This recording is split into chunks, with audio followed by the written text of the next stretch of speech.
I still make 2 cups of coffee every morning, even though my husband has been gone for almost a year. 1 cup always grows cold beside mine before I finally pour it away. The only place where that quiet ritual didn't hurt quite so much was inside our old boathouse. That morning, I pushed open the door with both mugs in my hands. The cradle was empty. For a few seconds, I forgot how to breathe. The floor was still wet.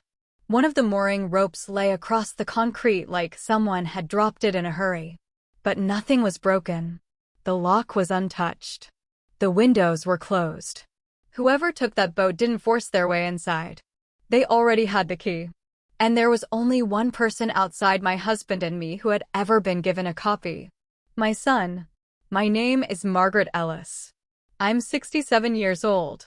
My husband, Daniel, passed away less than a year earlier. Every dent in that old wooden boat carried a memory we had built together. We built our lives around it, one quiet summer after another. Seeing that empty space hurt more than I can explain. For one foolish moment, I convinced myself he had only borrowed it.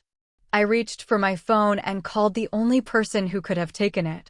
Brian answered on the 3rd ring. "Mom, I can't talk long. Claire and I are boarding." "Boarding where?" "Paris." I stared at the empty cradle. "Brian, where's your father's boat?" There was a pause. Then he laughed. "I sold it." Those 3 words landed harder than the day I buried my husband. "You?" "What?" "It was just sitting there, Mom. Nobody was using it. It wasn't yours. It was going to be mine sooner or later, Mom. I just didn't see the point in waiting." I closed my eyes. That boat wasn't expensive because of the wood. It was priceless because every scratch on its deck still carried my husband's hands. "That boat belonged to your father." "No," he replied, his voice growing impatient.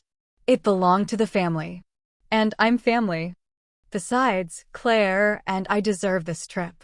Dad would have wanted us to enjoy life instead of letting an old boat rot." I didn't argue. I didn't raise my voice. But something inside me became very quiet. Because Brian wasn't just talking about a boat anymore. He wasn't talking about an old boat. He was talking about the last place where I could still hear my husband's laughter. Before I tell you what happened next, I'd really like to know where you're listening from today. Reading those comments always reminds me that no family carries its burdens completely alone. I wish I could tell you that was the worst part. It wasn't. A few minutes later, my phone rang again. I almost ignored it. The caller introduced himself as Nolan Pierce. He owned the dealership where Brian had sold the boat. "I believe I should be speaking with Mrs. Margaret Ellis." "Yes. I'm sorry to bother you, ma'am. But I don't think the sale is finished." I looked back at the empty boathouse. "What do you mean?" "The payment is being held." My heart skipped. "Why?" There was another pause. "The paperwork doesn't look right." I felt my stomach tighten. "What exactly is wrong?" "Your son walked away with a deposit, Mrs. Ellis." "What do you mean?" "The rest of the money hasn't been released." "Why?" "Because before I can release that amount, I have to be certain the person who sold the boat actually had the legal right to sell it." For the first time since Brian admitted selling the boat, I felt something other than grief. I felt doubt. Not about what my son had done. About what he might have hidden. Then Mr. Pierce said something I have replayed in my mind every single day since. When my mechanic inspected the engine compartment, he said quietly, he found something sealed inside. I couldn't speak. "It looks like someone hid it there on purpose." My fingers tightened around the phone until they hurt. "What was it?" "I haven't opened it." "Why not?" "Because your husband's name was written on it." Everything inside me stopped. Brian believed he had sold nothing more than an old wooden boat. He never imagined my husband had been preparing for that exact day long before cancer ever took him. And if I wanted to understand why, I first had to tell you about the promise Daniel made me the day we brought that boat home.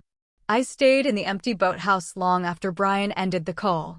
The silence felt heavier than the missing boat. I kept hearing the same words over and over. It was just sitting there. To him, it had become an object. To me, It was the last place where I could still picture Daniel smiling without trying. I traced my fingers across the damp floor, then looked at the empty cradle. Brian hadn't sounded guilty. He had sounded annoyed that I was asking questions. That hurt more than the sale itself. Then another thought settled in. A trip to Paris wasn't cheap. Even if he had sold the boat, the numbers didn't seem right. Daniel had spent years restoring it by hand. Anyone who knew classic boats would have paid far more than the cost of a vacation. Either Brian had sold it far below its value, or something about the sale didn't make sense. That question stayed with me as I left the boathouse. On the drive home, I couldn't stop remembering Claire. She had never liked the workshop. She used to wrinkle her nose every time she walked inside. All this old wood, she once said. It costs more to keep than it's worth. Daniel had only smiled and changed the subject. Another afternoon, she looked at the boat and laughed. You're paying insurance every year for something nobody even uses. At the time, I thought she simply didn't understand what the boat meant to us. Now those comments sounded different. They no longer felt careless. They felt deliberate. Brian had spoken about money. Claire had spoken about getting rid of burdens. I found myself wondering whose idea the sale had really been. Inside the house, I opened the cabinet where Daniel kept every document connected to the workshop. The folders were arranged exactly as he had left them. He believed good records solved problems before arguments ever could. I searched for the boat's registration, hoping to find something that would explain what had happened. Instead, one folded note slipped onto the table. Across the top was a name I hadn't thought about in years. Ruth Kessler. Below it, in Daniel's handwriting, were 4 simple words. Call Ruth first. There was no explanation. No date. Nothing else. I stared at the note, trying to remember why Daniel would leave instructions like that instead of simply telling me. The longer I looked at it, the more uneasy I became. Before I could decide what to do, my phone lit up again. Brian. Then another message. Mom, please calm down. A second followed almost immediately. Don't make this into something bigger than it is. I read both messages. Then I set the phone face down on the table. For the first time that day, I realized arguing with my son would not bring the boat back. The answers were somewhere else. I picked up my car keys, folded Daniel's note into my purse, and headed for Nolan Pierce's dealership, carrying far more questions than hope. By the time I reached Nolan Pierce's dealership, I had repeated Brian's words so many times they no longer sounded real. It was going to be mine eventually. I kept asking myself how a son could look at the last thing his father loved and see only a price tag. Nolan met me before I reached the office door. He looked uncomfortable, the way people do when they know they're about to make someone else's worst day even worse. I'm very sorry for your loss, Mrs. Ellis, he said quietly. And I'm sorry we're meeting like this. So am I. He led me into his office without another word. The paperwork was already spread across his desk. I've bought and sold classic boats for nearly 30 years, he said. Most sales are simple. This one wasn't. He pointed toward a stack of documents. Your son brought a signed authorization saying he could sell the boat for you. My stomach tightened. I never signed anything. I believe you. Those 3 words were the first kindness I had heard all morning. Nolan leaned back in his chair. If everything had looked normal, the payment would have already been released. But something kept bothering me. What? The signature. He slid a copy of the authorization across the desk. At first glance, it looked like mine. The letters were shaped correctly. The curves looked familiar. Even the final stroke beneath my last name seemed almost perfect. But it wasn't mine. I knew my own handwriting the way I knew my own face. I picked up the paper again. I didn't sign this. I didn't think you did. My hands began to shake. Someone hadn't simply sold Daniel's boat. Someone had used my name to do it. The betrayal suddenly felt larger than grief. It had become something planned. Something deliberate.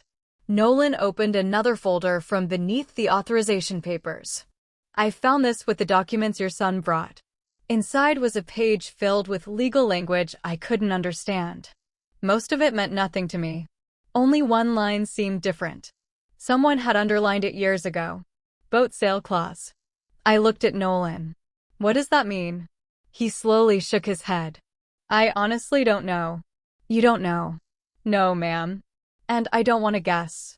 He closed the folder before I could keep reading. If this clause is connected to the ownership papers, you shouldn't try to figure it out alone. I remembered Daniel's note. Call Ruth first. For the second time that day, her name appeared without any explanation. The feeling in my chest grew heavier. Daniel hadn't left random instructions. He had expected something. But what? Nolan stood and motioned toward the service bay. There's one more thing you need to see. We walked past polished boats waiting for buyers until we reached ours. Daniel's old wooden boat looked exactly as I remembered it. For one impossible second, I almost believed none of this had happened. Then Nolan knelt beside the open engine compartment. When my mechanic inspected it before the sale, he said, he noticed something tucked beneath the engine mount. He pointed into the narrow space. It didn't belong there. Carefully, he reached inside and lifted out a small waterproof envelope. The plastic had yellowed with age, but it was still perfectly sealed. He held it with both hands, almost respectfully. We didn't open it. I could barely whisper. Why? Because of what was written on the front. He turned it toward me. The moment I saw the handwriting, my knees almost gave way. It wasn't Brian's. It wasn't Nolan's.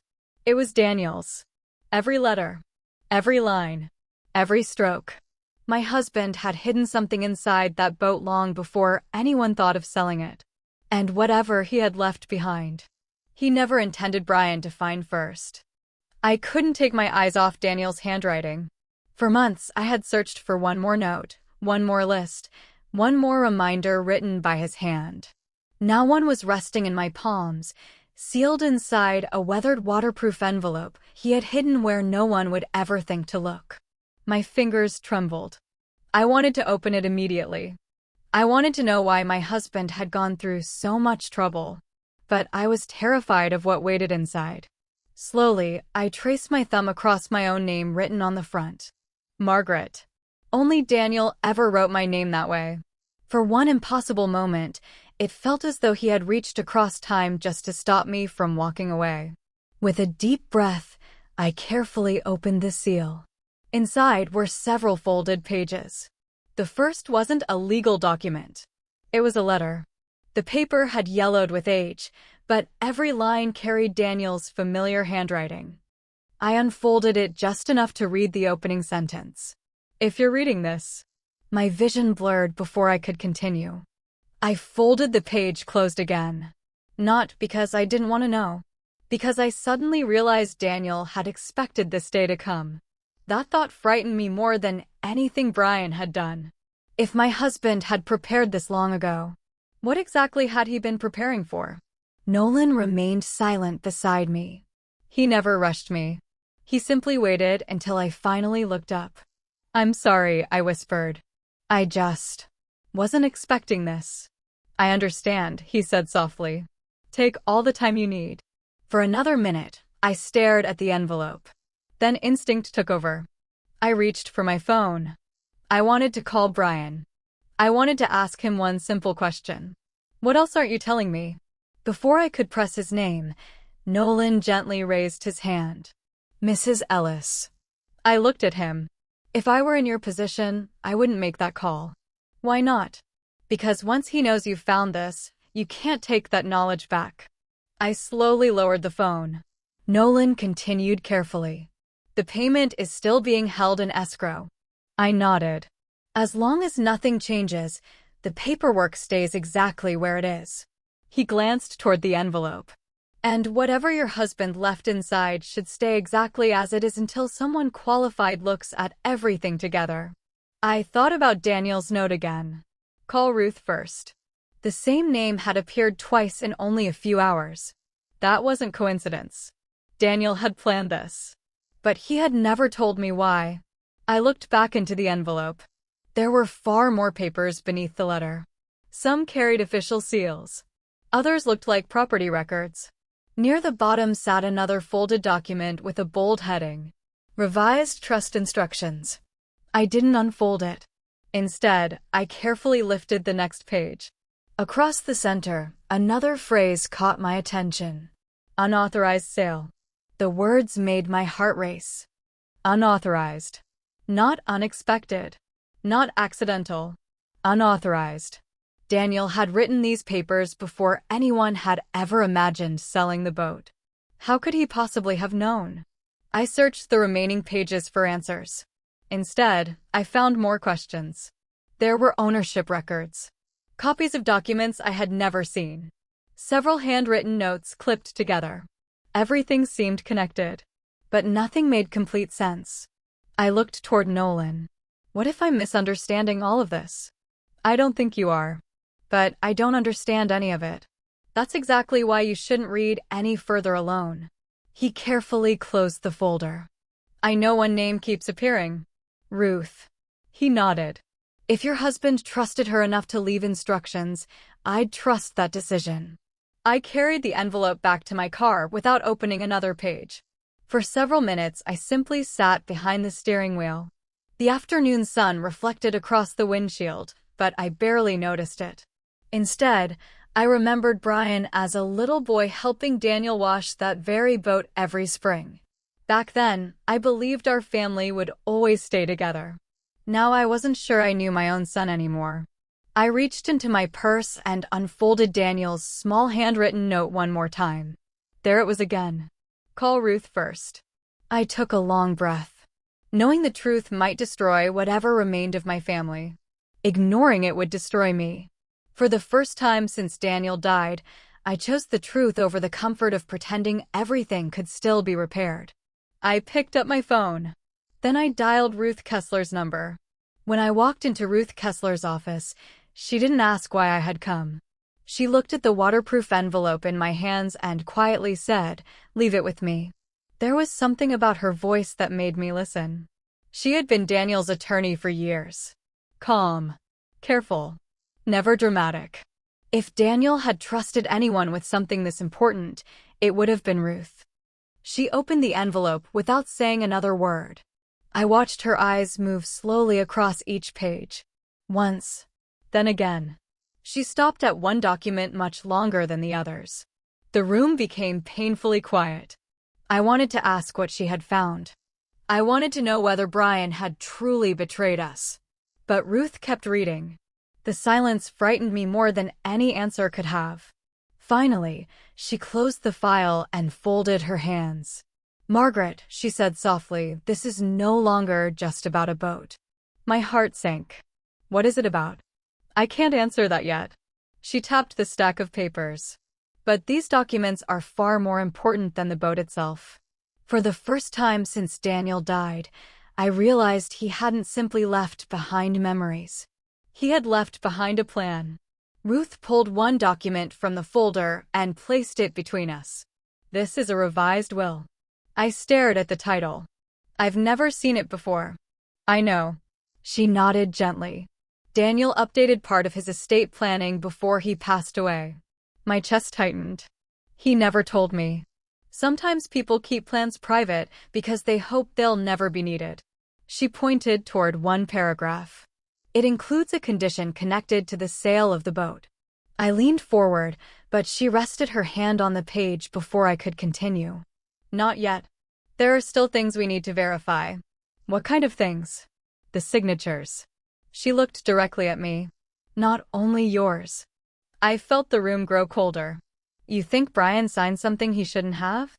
"I think we need facts before conclusions." Her answer was careful. Too careful.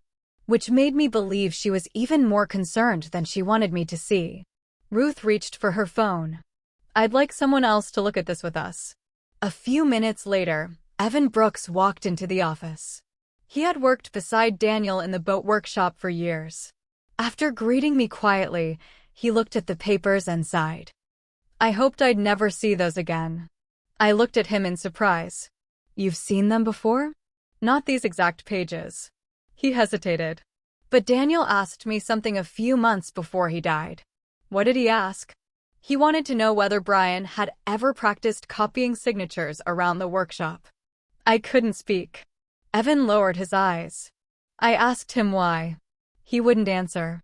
Instead, he simply said he wasn't completely at peace about the boy. Those words cut deeper than I expected. Not because Daniel had worried. Because someone else had known he was worried long before I did. I began asking myself how many warnings I had ignored simply because I wanted to believe my son would always do the right thing. Before I could gather my thoughts, my phone started vibrating across Ruth's desk. Brian. The call stopped. Then another came. Then another. I instinctively reached for the phone. Ruth gently placed her hand over it. Don't. He deserves to explain. He will. But not today.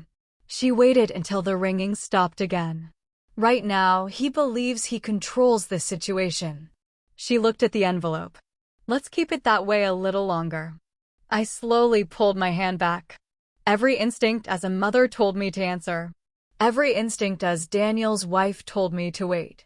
For the first time in my life, those two parts of me wanted completely different things. I pressed the button on the side of my phone. The screen went dark. The ringing stopped. And for the first time since the boat disappeared, Brian no longer controlled where this story was going. The next morning, Ruth asked me to return to her office. She had spent the evening comparing the papers from Daniel's envelope with records from the boat workshop. Nothing in her expression gave away what she had found. That worried me. She opened another folder and turned it toward me. These are the workshop account records. At first, everything looked ordinary. Payments for lumber, engine parts, storage fees. Then Ruth pointed to several withdrawals made over the past 2 years. They all required 2 signatures, she said. I looked closer. Brian's name appeared on every transaction. So did mine. Except one signature wasn't mine. I didn't need a handwriting expert to know it. The shape was close. The spelling was correct. But the rhythm was wrong. Someone had copied my name. Not once. More than once. I slowly looked up. You think this started before the boat? Ruth didn't answer immediately. I think the boat may not have been the beginning. The room suddenly felt smaller. For days I had believed I was mourning one betrayal. Now I wasn't sure how many there had been. Every document seemed to pull another thread loose. I remembered Brian asking to help with paperwork after Daniel became sick. I remembered telling him I trusted him. Now that memory hurt more than any argument we had ever shared. Before either of us spoke again, my phone vibrated. A message from Claire. Brian can't believe you're doing this. A second message followed. You're tearing this family apart over an old boat. Then another. He deserved that trip after everything he's done for you. I stared at the screen. Not once did she ask whether I was all right. Not once did she ask whether I had truly signed the papers. The only thing she seemed worried about was Paris. Ruth quietly read the messages. You don't have to answer. I want to. I know. She closed my phone and handed it back. But long explanations only help people who already know more than they're admitting.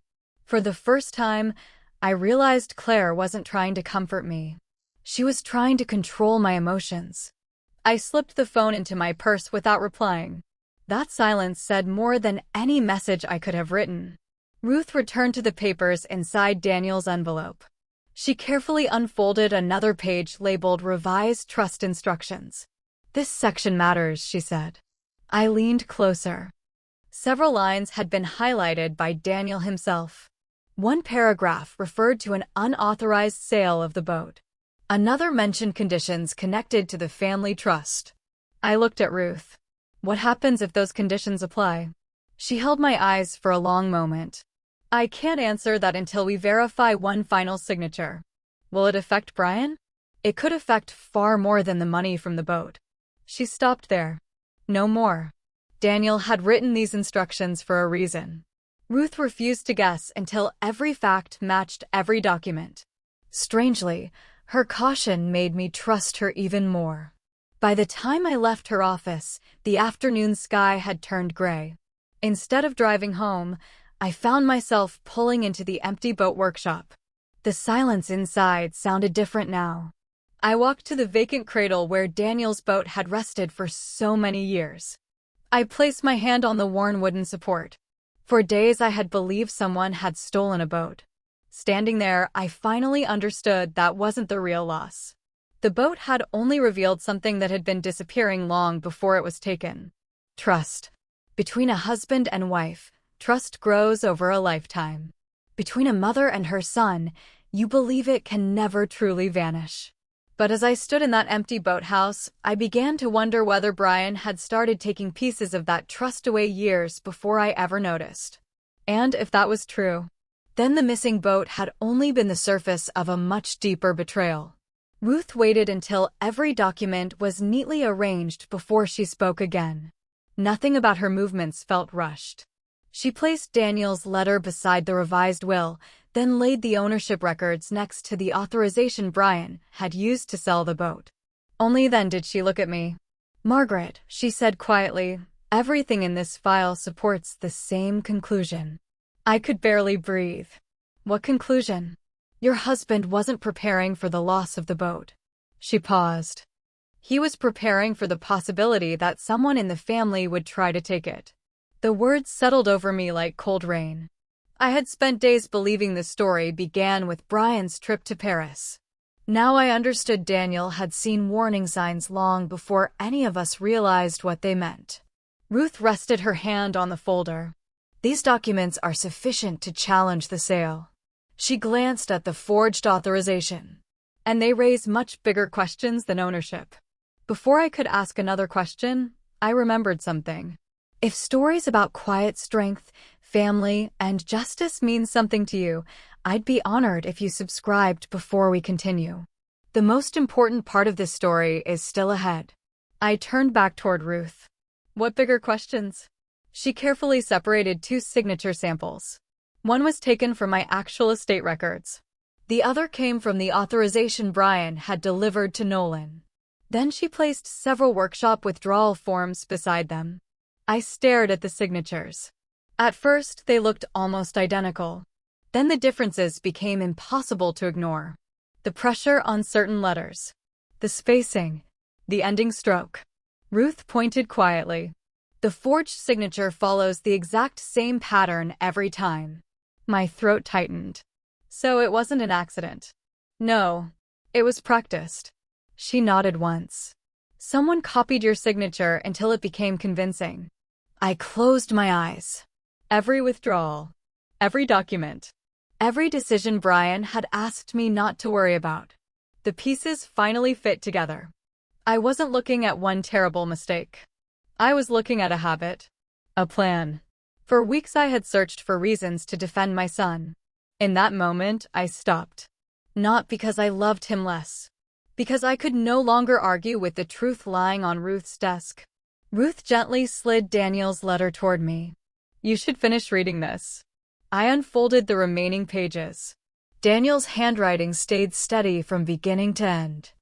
He wrote that he hoped he was wrong. He prayed Brian would never become the man he feared he was becoming. But he also admitted he had noticed small things changing. Money disappearing. Questions about ownership. Too much interest in documents that had never mattered before. Then one sentence broke me. "If this letter reaches you, it means I failed to protect you while I was alive. Please don't spend your heart protecting someone who has already stopped protecting yours." My tears landed on the page before I could wipe them away. For months I had blamed myself. I thought I had missed something. I thought I had failed as a mother. Instead, Daniel had been carrying the same fear alone. He simply refused to burden me while he still could. I cried quietly. Not because I felt weak. Because I finally understood I had never been imagining the changes I saw in Brian. Daniel had seen them too. Ruth gave me time before opening the final document.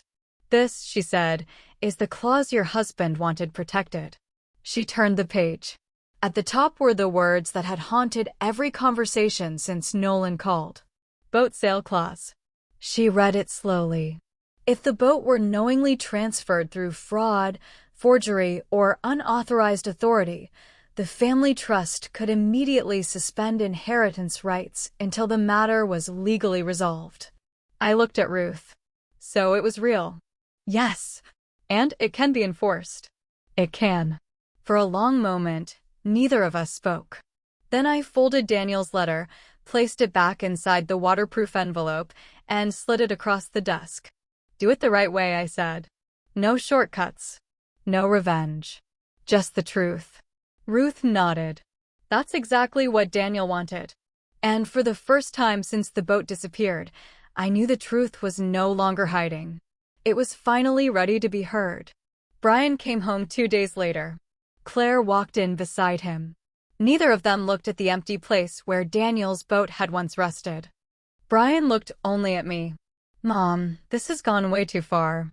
I stayed seated. Ruth was already there, her briefcase resting beside her chair. Brian spread his hands. I never meant for any of this to happen. You sold Dad's boat. I thought I had permission. You forged my name. His face tightened. I didn't forge anything. It was all a misunderstanding. Claire stepped forward. Margaret, please. We're family. Ruth quietly opened the folder. No anger. No raised voice. Only documents. She placed the authorization beside the verified signatures. Then she laid the workshop records next to them. Finally, she slid the handwriting comparison across the table. These signatures have been examined together, she said calmly. The evidence does not support your explanation. Brian stared at the papers. For the first time since this began, he had nothing to say. The silence answered every excuse before he could speak it. A few minutes later, Nolan joined us by speakerphone. His voice filled the room. I've received confirmation from escrow. Brian immediately leaned forward. So release the payment. Nolan answered without emotion. I can't. The transaction has been formally disputed. The funds remain frozen until ownership is legally resolved. Claire turned pale. What does that mean? It means the sale has not been completed. Brian shook his head. There has to be a way to fix this. No one answered. For the first time, money could no longer solve the problem he had created. Ruth calmly opened the final document. I also need to explain the consequences contained in Daniel Ellis's trust. Brian looked confused. What trust? The one your father revised before his death. She slowly read the clause. Any unauthorized transfer of the boat through fraud, forgery, or false authority immediately suspended inheritance rights connected to the family trust until the matter was resolved. Brian laughed once. That can't be real. Ruth looked directly at him. It is. You've already confirmed the signatures. The clause is now active. The color drained from Brian's face. My inheritance? Your rights under the trust are suspended. And because the sale violated its conditions, the workshop ownership must also be reviewed. He stared at me. Only days earlier he had smiled and said, sooner or later. It was going to be mine anyway. Now those words echoed back at him. Not as confidence. As judgment. He finally understood that what he thought he already owned had never truly belonged to him. Claire reached for his arm, but he barely noticed. His eyes never left my face. For the first time in his life, he looked afraid of my silence. After several long minutes, Brian's voice became almost unrecognizable. Mom, I'm sorry. I made terrible decisions. I thought I could fix everything later. His shoulders collapsed. Please don't let this destroy our family. The room remained quiet. I looked at the little boy I had once carried in my arms. Then I looked at the man who had chosen deception over honesty. Both were my son. But only one stood before me now. I love you, I said softly. That has never changed. He took one hopeful step toward me. I gently raised my hand. But loving you doesn't mean protecting you from the consequences of your choices. His eyes filled with tears. You'll let this happen? No. I shook my head. You already did. I wasn't punishing him. Neither was Ruth. Neither was Daniel. The truth was simply doing what the truth eventually does. Brian lowered his head. Without another word, he turned toward the door. Claire quietly followed behind him. Neither of them looked back. The front door closed. The house became silent again. But this time, it was the silence of truth finally taking its rightful place. A week later, Evan helped me bring Daniel's boat home. Neither of us spoke much. We didn't need to. Slowly, the trailer backed into the old boathouse. The familiar sound of the wheels echoed through the building. When the boat finally settled back onto its cradle, I closed my eyes for a moment. For the first time since it disappeared, it felt as though part of Daniel had come home too. Evan rested a hand on the railing. He'd be happy to see her back. So would I answered. After he left, I stood beside the boat alone and placed my hand against the worn wooden rail. The emptiness was gone. The pain wasn't. But now I knew they weren't the same thing. A few weeks later, I unlocked the workshop again. Not to preserve the past. To build something new. With Ruth's help, part of the family trust became a training program for young people who wanted to learn the craft Daniel loved. We placed a simple sign near the entrance. The Daniel Ellis Boat Building Program. His legacy would no longer live only inside our family. It would live in every pair of hands willing to learn. That evening, I read Daniel's letter one last time. Only then did I fully understand what he had protected. Not the boat. Not the workshop. Me. He never stopped believing I would choose truth when the time finally came. I folded the letter carefully and placed it inside a small wooden box in the boathouse. Not hidden anymore. Simply kept where it belonged. Sometimes people ask whether I ever forgave Brian. The truth is, forgiveness and consequences are not the same thing.